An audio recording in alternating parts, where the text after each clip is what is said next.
অন্তর্বর্তী সরকারের আইনগত ভিত্তি, বৈধতা ও মর্যাদা শীর্ষক গোলটেবিল বৈঠক অনুষ্ঠিত হয়েছে। শনিবার জাতীয় প্রেস ক্লাবের তোফাজ্জল হোসেন মানিক মিয়া হলে সেন্টার ফর সিভিল রাইটের উদ্যোগে এই গোলটেবিলে সভাপতিত্ব করেন বিচারপতি AFM Abdur Rahman. Assistant attorney general Humayun Kabir তানিমের সঞ্চালনায় বৈঠকে প্রধান অতিথির বক্তব্য দেন দৈনিক আমার দেশ পত্রিকার সম্পাদক ডক্টর মাহমুদুর রহমান।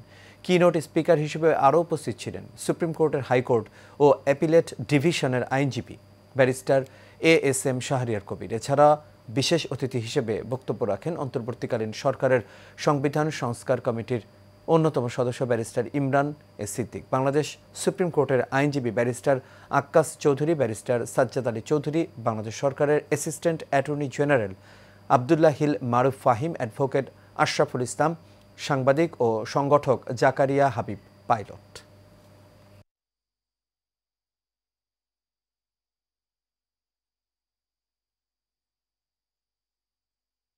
আমি কনক সরোয়ারের টক শোতে বলেছিলাম যে এই সরকারের ইমিডিয়েটলি একটা বিপ্লবী সরকার হওয়া উচিত, এবং সেদিন থেকে কিন্তু আমি এই কথা বলে গেছি।